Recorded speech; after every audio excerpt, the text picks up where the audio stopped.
Organic chemistry में projection formula को समझने से पहले हम समझते हैं कि प्रोजेक्शन का मतलब क्या है। ये एक मार्कर है। इस मार्कर को मैं अगर इस एंगल से देखता हूँ तो ये मुझे एक वर्टिकल लाइन के फॉर्म में दिखाई देता है। अगर मैं इसको इस एंगल से देखूँ तो ये एक हॉरिजेंटल एंगल के लाइन के फॉर्म में दिखाई देगा।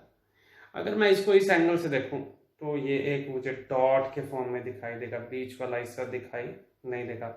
तो देखो, same thing when we look from different angle it look like differently.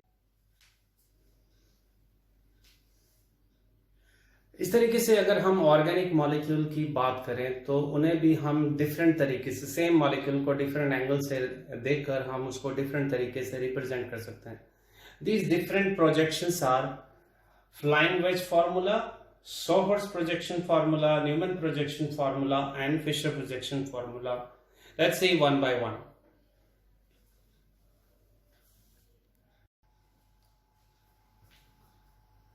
Let's understand flying wedge formula by taking example of methane.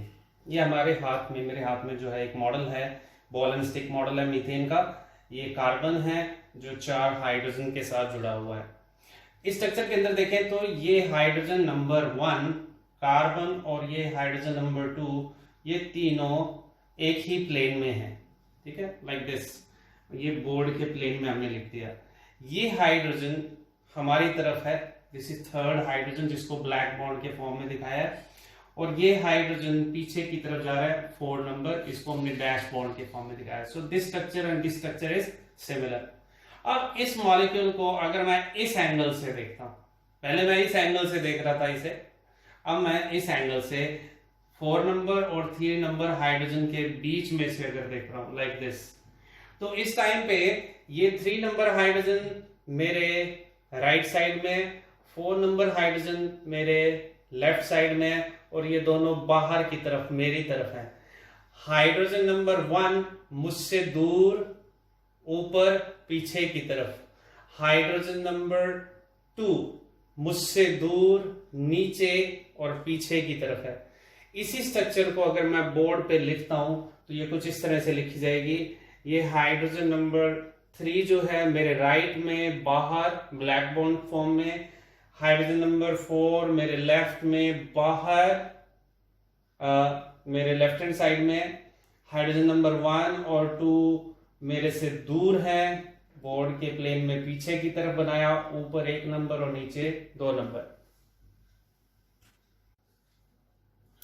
Hydrogen number 3 और 4 को अगर हम पुश करके बोर्ड के प्लेन में ले जाएं और हाइड्रोजन नंबर 1 और 2 को अगर हम पुल करके खींच कर बोर्ड के प्लेन में ले आए तो हमारे पास एक 2 डायमेंशनल स्ट्रक्चर बन जाएगी मीथेन की। This is known as Fischer projection formula of methane.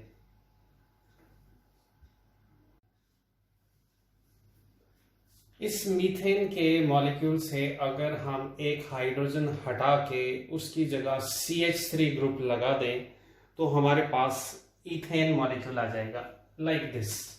ये हाइड्रोजन अगर हटा दिया जाए और इसकी जगह पर एक CH3 ग्रुप लगा दें तो इथेन मॉलिक्यूल बन जाएगा लाइक दिस। ये हमने एक हाइड्रोजन हटा के उसकी जगह एक CH3 ग्रुप लगा दिया। ठीक है, यहाँ पे एक नया फीचर जनरेट होता है, carbon carbon free rotation. We will not talk about this free rotation right now. हम क्या करते हैं, किसी एक मोमेंट पर एक स्ट्रक्चर को लेते हैं और उसका डिस्कशन करते हैं फ्लाइंग वेज फॉर्मूला के हिसाब से। जैसे हमने ये स्ट्रक्चर ले ली, इस केस में अगर देखा जाए तो ये हाइड्रोजन, ये वाला, ये कार्बन हाइड्रोजन बॉन्ड, और ये इस कार्बन का हाइड्रोजन नीचे की तरफ, ये हाइड्रोजन हमारी तरफ, ये हाइड्रोजन बैक साइड में, इसी तरह से ये हाइड्रोजन हमारी तरफ और ये हाइड्रोजन बैक साइड में। तो ये इथेन का फ्लाइंग वेज फॉर्मूला है।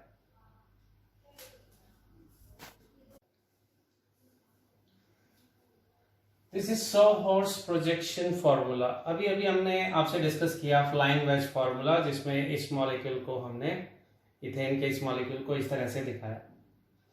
इसी सेम मॉलिक्यूल को विदाउट एनी चेंजेस अगर हम सिर्फ एंगल बदल दें, एंगल इस तरह का रखें, पहले हम ऐसे देख रहे थे, इसे इस तरह से देखें, तो इस तरह से देखने को और उसको वो अगर हम रिप्रेजेंट करेंगे तो इसे सोहर्स प्रोजेक्शन फॉर्मूला बोलते हैं। Same molecule from different angle, ये हाइड्रोजन ऊपर की तरफ है ये वाला, ये हाइड्रोजन पीछे की तरफ है ये वाला, ये हाइड्रोजन आगे है ये कार्बन हाइड्रोजन एक एंगल पे हमें दिखाई दे रहा है कार्बन हाइड्रोजन, ये हाइड्रोजन नीचे की तरफ, ये हाइड्रोजन आगे की तरफ और ये हाइड्रोजन पीछे की तरफ।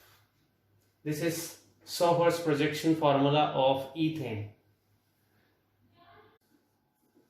Next is Newman projection formula.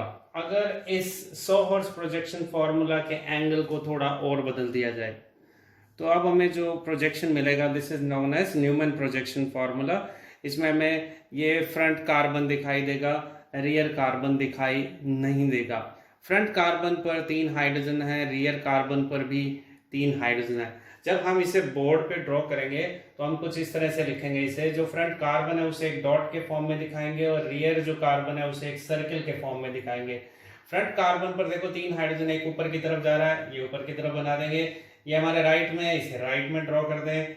जो हमारे लेफ्ट में है उसे लेफ्ट में ड्रॉ कर दें। तो जो फ्रंट कार्बन के तीनों हाइड्रोजन है वो डॉट से स्टार्ट करने, रियर कार्बन के जो तीनों हाइड्रोजन है वो पेरिफेरी से स्टार्ट करने सर्कल के। ये हाइड्रोजन एक हमारे राइट में जा रहा है, इसे राइट में दिखा दें। ये एक लेफ्ट में आ रहा है, इसे लेफ्ट में दिखा दें। और एक नीचे की तरफ आ रहा है, इसे नीचे की तरफ दिखा दें। तो इस तरह से हमारे पास एक न्यूमैन प्रोजेक्शन फॉर्मूला बनता है। Fischer projection formula is a 2D structure.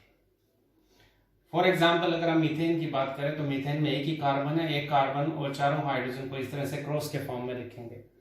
Ethane की अगर बात करें तो उसमें 2 कार्बन है, कार्बन 1 और कार्बन 2। अगर इस तरह से नंबर किया जाए तो 1 और 2 को इस तरह से स्ट्रेट लाइन में रखेंगे, 1 ऊपर और 2 नीचे, और बाकी हाइड्रोजन को इस तरह से क्रॉस के फॉर्म में अरेंज करेंगे। प्रोपेन के केस में 1 2 3, 1 नंबर फिर से ऊपर की तरफ और 3 नंबर नीचे की तरफ, बाकी हाइड्रोजन को हम इस तरह से क्रॉस के फॉर्म